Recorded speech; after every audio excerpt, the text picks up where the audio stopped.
The spirit of innovation is alive and thriving across the continent, as Africa Journal has reported. The Koinange mine here will, by the end of the month, produce 30,000 tons of copper. Well, that's in Freetown, Sierra Leone. Jeff Koinange, Reuters Television for SABC. If you've ever watched television in Kenya, you've seen Jeff Koinange definitely. He's not just any journalist, he's a legend who has been doing it for years. This man even worked at CNN back in the 90s. Now, those days, getting a job at CNN was no joke. For an African journalist, it was almost impossible, but Jeff Koinange did it. Jeff covered some of the toughest stories Africa has faced. When Liberia was burning in a civil war, he was there, and Jeff even got a rare chance to talk to Charles Taylor, who was the president of Liberia. Then, he was there when Ellen Johnson Sirleaf made history as Africa's first female president. He didn't stop. He went deep into Sudan, telling the world about the pain in Darfur. Jeff was also there when Africa was getting ready for its first FIFA World Cup in 2010. His CNN career was long and full of big moments, but Jeff's story isn't all about the glory. His career hit hard times with scandals, especially over his Niger Delta reporting in 2007, and things got worse. Koinange was also hit with allegations, a serious accusation, and it really tainted his public image. She wrote a story that I had attempted to rape her. Most people would have disappeared. Jeff didn't. He survived the storms and came back stronger, becoming one of Kenya's most famous and respected journalists. And today, we are here to discuss how he did it. If you like this kind of stories, remember the biggest way to support this channel is by subscribing. If you have already subscribed, thank you very much. Before you continue, let me talk about something real quick. Ever wonder what life would look like if money wasn't a constant worry? Let's talk about unlocking real financial freedom. There's so much information online about how to make money, which platform to choose, what strategy to follow, and honestly, it can feel super confusing. And yeah, no one wants to lose money just because they didn't know what they were doing. Plus, what if you don't have a lot of money or time to get started? That's why I recommend FBS. They offer free lessons, a demo account so you can practice safely, and you can start with just $5, just imagine. You can also get zero commission on withdrawals, making it easier to keep more of what you earn. FBS gives you access to over 500 asset classes to trade, including currency pairs, gold, stocks, and energy. Whether you're on your phone or computer, their mobile app and trading signals help you learn and trade anytime, anywhere. It's perfect for beginners and anyone who wants to grow step by step. FBS helps you feel confident while learning, so you can turn your interest into a real income stream. Click the link in the description and check out FBS now. Start your trading journey today with the right tools. And with that said, let's get into the story. Jeff Koinange didn't just come from nowhere. His story starts way before the television cameras and big news. Jeff was born in January 7th, 1966 in Nairobi, but was raised outside Nairobi in a place called Kiambaa. His original name was Geoffrey Mwaura Koinange, but he later dropped the English spelling Geoffrey and adopted the Americanized version Jeff. Jeff comes from one of Kenya's most powerful families, a family that has been important for a long time, the Koinanges. The name Koinange is famous. There's Koinange Street where you pass every day, Chief Koinange and Mbiu Koinange. The Koinanges are one of the most powerful and successful families in Kenya's history. And let's talk about them real quick. It all began with Jeff's grandfather, Senior Chief Koinange wa Mbiu, who was born in the 1860s. Senior Chief Koinange wa Mbiu was a powerful Kikuyu leader, so famous that Nairobi has a street and a school named after him, Koinange Street and Senior Chief Koinange High School. Who was he? Where do I begin? Yeah. So he was the mastermind of the Mau Mau movement. Mastermind? Yes. Meaning he came up with a plan? Yes. Him and a group of people called the Kiambaa Parliament. Kiambaa. Parliament. Uh-huh. Which used to meet at his house. Yeah. Which was built in 1920, by the way. Still there. Still standing. Chief Koinange had 6 wives and 34 children. Among them was Peter Mbiu Koinange, Jeff's uncle. Peter was also the first Kenyan African to get a master's degree, and he later served in Jomo Kenyatta's cabinet. Some say he was the man running the government behind the scenes. He was so powerful, he was like the modern-day Farouk Kibet. Look at this picture. Here is Mbiu Koinange standing behind President Kenyatta as he signs the visitor's book somewhere in Mombasa in 1971. To be that close to the president is not something small. This man even held various ministerial positions from 1963 all the way to 1979. He was even a member of parliament for Kiambaa constituency. Another sibling, Charles Karuga Koinange, was a chief of Kiambaa in 1951 and later served as a provincial commissioner in central and eastern provinces. There was Joseph Karuga Koinange, who was a dean of students at the University of Nairobi and principal of Kenyatta College, which is now Kenyatta University. There is also Grace Wanjiku. She became President Kenyatta's third wife. I mean, isn't marrying the president some level of success? Even if you're the 10th wife, who cares? Now let's talk about Jeff's dad, Fred Mbiu Koinange. He was part of this powerful family, and Fred was not your average guy. He was the first Kenyan to open a car dealership in 1948. And it was the same time that another white man, Mr. Cooper, was opening the Cooper Motor Corporation, or CMC. Then, in 1966, he started Koinange Petrol Station in Ngara, a time when the petrol station industry was operated by foreigners who managed multinational companies like Esso and Mobil. But sadly, Fred Koinange died of a massive heart attack on March 7, 1966, exactly 2 months after Jeff's birth. My father died when I was 2 months old. 2 months in 1966, and he left behind a 28-year-old widow and 4 kids. I was the youngest. I was 2 months old. So growing up, it wasn't that easy growing up. Fred Koinange was only 43 years old, leaving behind his widowed wife, or Jeff Koinange's mother, who was 28 years old with 4 kids. Jeff never really knew his father. Anyway, Jeff says he's actually glad his dad wasn't around. He thinks his life would be very different if his rich dad had lived. By Kenyan standards, Jeff didn't actually grow up poor. There were some sort of rich kids. Jeff's mother was like the only woman in the entire Kiambaa village that owned a record player. The mother also had a car, a Volkswagen Beetle. It was one of the few cars in Kiambaa at the time.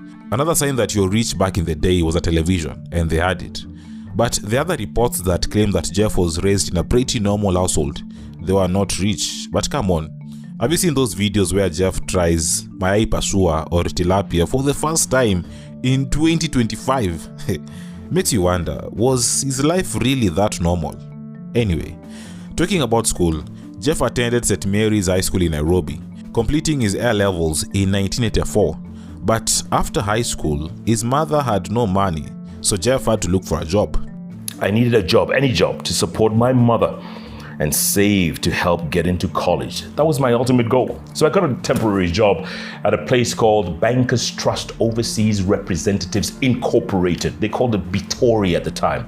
I was an office clerk, messenger driver. I was all, doing odd jobs. After 6 months of doing odd jobs in the bank, an American airline, Pan American Airways, was advertising for jobs for local flight attendants in the newspapers. And Jeff applied for that job. He was among the 10,000 people who applied. Jeff went to the interview and was hired. And just like that, he packed his bags for the US in Miami, Florida. Remember, 10,000 people applied?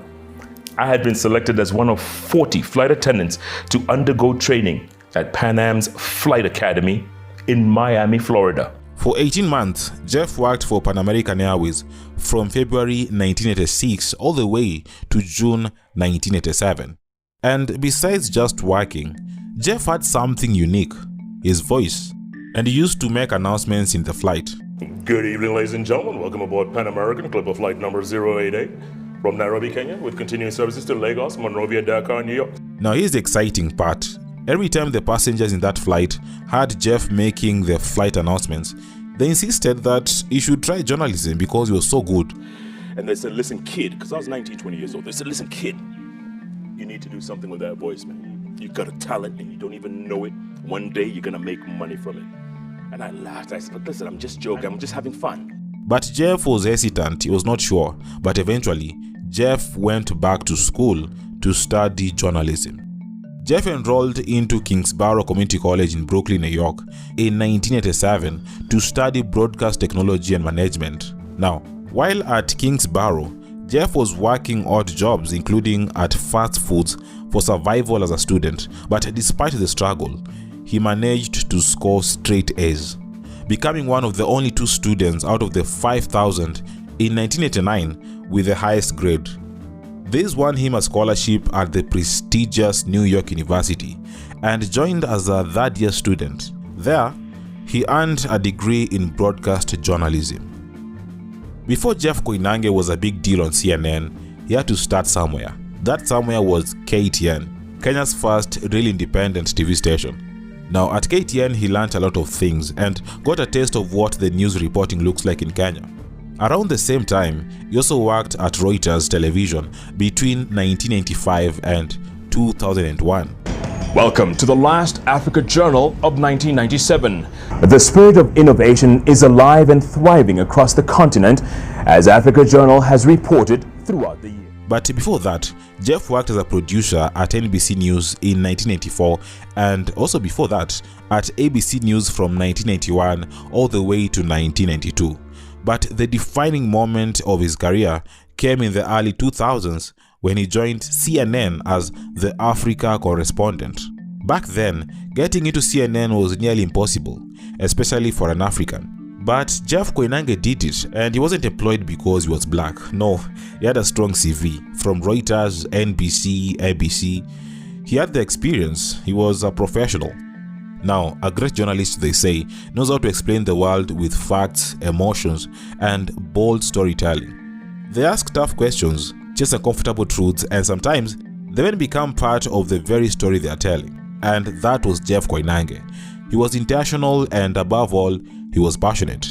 Telling stories was what he loved. For millions of Africans watching international news, Jeff's voice on CNN was a symbol of pride. He covered some of the most dangerous and defining stories on the continent. He literally became the face of African storytelling in global media. Jeff covered Liberia's brutal civil war and even got a rare interview with the outgoing president, Charles Taylor, and later, he followed Taylor's arrest and deportation. He was also there when Ellen Johnson Sirleaf became Africa's first female president. It was history in the making. But Jeff didn't just stick to Liberia. He went to Darfur in Sudan, a place where things were really bad, and also to Uganda, where refugees were running away from the scary Lord's Resistance Army. Nigeria, with its wild politics and oil problems, was also a big part of his stories. He traveled all over Africa, showing the viewers what life was like in the African continent. One of his toughest stories, I can say from my end, was covering the 10th anniversary of the Rwandan genocide, and it's a story that still breaks hearts. 10,000 people were being killed every single day for 100 days. 10,000 hacked, bombed, killed, shot, grenade, everything. I mean, it was horrible. He talked to some big names along the way, which only made him more famous, like Oprah Winfrey, Kofi Annan, and Nelson Mandela. And it wasn't just about Africa. Jeff covered big world events too, like the aftermath of Hurricane Katrina in the US and the Iraq War. He didn't just collect stories, this guy collected awards too. In 2005, Jeff won a television Emmy for his report on the famine in Niger. Fun fact, he's the only Kenyan journalist to ever win that. Then in 2006, he won the George Foster Peabody Award for his work on the Hurricane Katrina. Basically, Jeff was killing it. Jeff was actually doing well at CNN. He was at the peak of his career and he seemed untouchable. But things fell apart in 2007. That year, he covered a very sensitive and dangerous story, the oil corruption in Nigeria, particularly involving the rebels in the oil-rich Niger Delta. The video showed the rebels wearing masks, carrying guns, and making threats. Jeff also reported they had kidnapped some foreigners, 24 Filipinos in total. The Niger Delta is a tough place. It has lots of oil and lots of problems like fighting and corruption. The rebel group called MEND, or the Movement for the Emancipation of the Niger Delta, said they were tired of foreign companies taking oil while local people remained poor and hungry. Jeff wanted to show the world what was really happening. But soon after this report aired, the government didn't like that. Nigerian government officials said the story made Nigeria look like a failed state. They even accused Jeff Koinange of faking the whole thing, claiming the report was staged. Now, some people even claimed that he paid actors to act like rebels. Honestly, by looking at the photos and hearing Jeff's account of events, it's hard to believe or imagine that the story could have been fake. And we did that story. It aired on CNN hour after hour after hour. It was an incredible, it looked like a Hollywood movie. Blockbuster. In fact, it looked so much Hollywood that the Nigerian government said that we had stage managed the whole thing, including the Filipinos. We had, rented actors. These were Nollywood actors, these guys, because they looked like nothing you had ever seen. And firing weapons, 50 caliber weapons off a speedboat. The Nigerian Navy didn't even have that kind of stuff. And just as things were getting messy in Nigeria, another bombshell dropped. A woman called Marianne came out with some very serious allegations. Now, Marianne was a Swiss-German businesswoman. She had worked in Africa before, but no one really knew who she was until she came out with some very serious accusations against Jeff. This woman had a blog, and she released private emails claiming to be from Jeff. In the emails, Jeff allegedly used sexual language and made very suggestive remarks. She accused him of trying to use his power and fame to pressure her into a relationship, promising to help her business if she agreed. Now, she also claimed that Jeff in a hotel in London. She wrote a story. She used to write a lot. She had her own blog, and she wrote a story that I had attempted to rape her. And with rape, it's always one person's word against another. Right? And for the most part, it's women's actions that are believed more than men. And by the time you undo what's been done, it takes forever. This woman also claimed that Jeff Koinange even staged parts of his report about the Niger Delta rebels in Nigeria. Jeff, on the other hand, denied everything. He said the woman initially wanted to meet Oprah to promote her book, and since Jeff was a close friend of Oprah's, she believed he could help. However, Jeff didn't like the idea. He wasn't ready to introduce her to Oprah because she was not his friend. When Jeff refused to promote the book, she began making those wild allegations.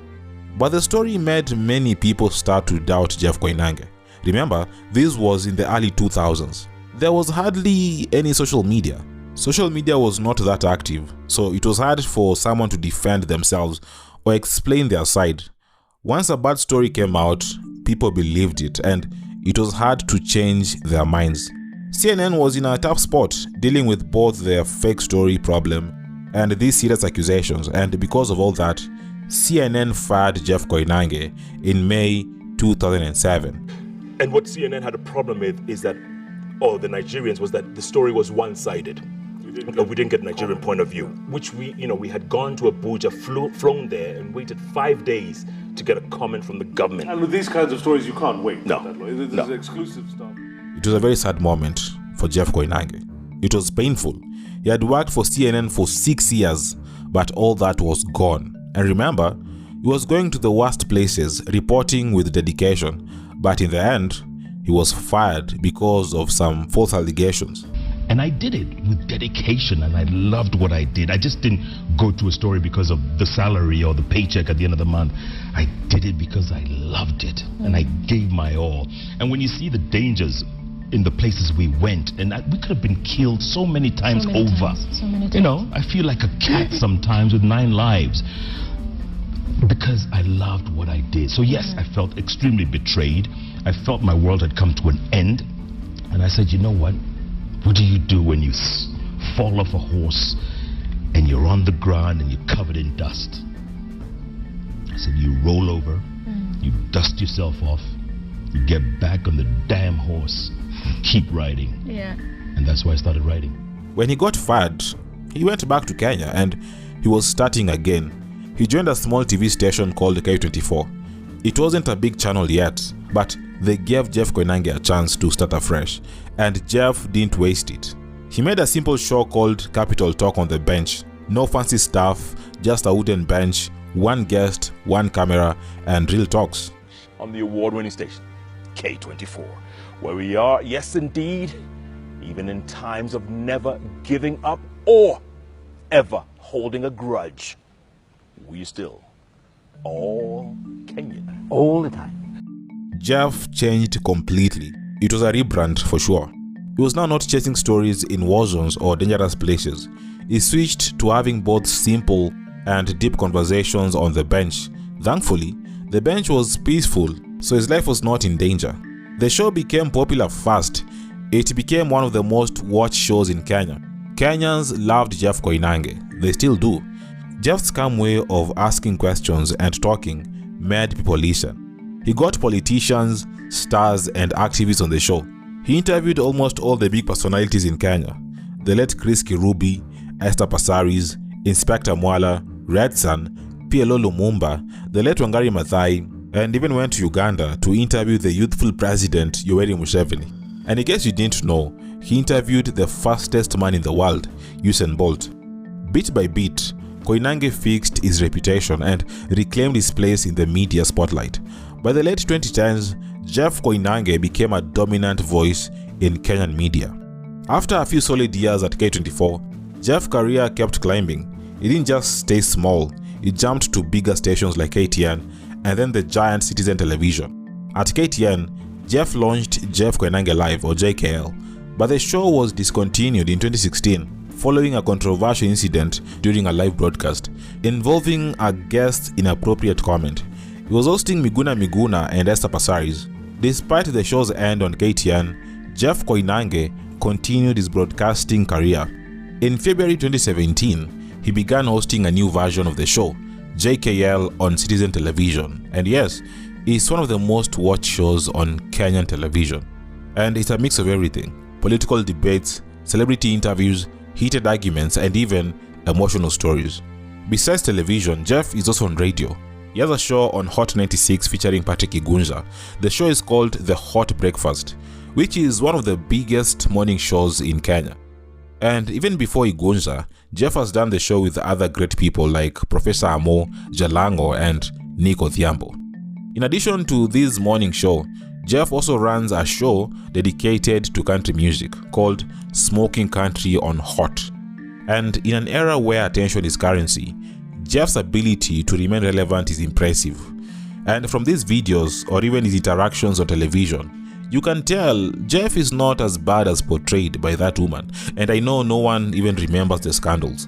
So yeah, Jeff Koinange is living proof that even when the world tries to write you off, you can grab the pen and rewrite your story and come out on top. He has evolved from war correspondent to celebrity host. Today, Jeff Koinange is in his late 50s, still on air, still commanding the room. Whether you love him or hate him, you can't ignore Jeff Koinange. His voice is not just a sound, it's a symbol of resilience, reinvention, and relentless storytelling. I can't possibly cover every story, event, or achievement. However, you can find all the stories, including some we've discussed here in his autobiography, Through My African Eyes. Just so you know, this book was written for 7 years. That's reason enough for you to go and get a copy. It's my memoir about my travels throughout Africa. And I've been in this business for a long time, so if you're a student of journalism or you just like a good read, definitely. I guarantee you. Not just because I wrote it, but it's a good read. With that said, thanks for watching. Let me know how you feel about this story. Comment below, like this video, and subscribe if you haven't already. Let's meet in the next video.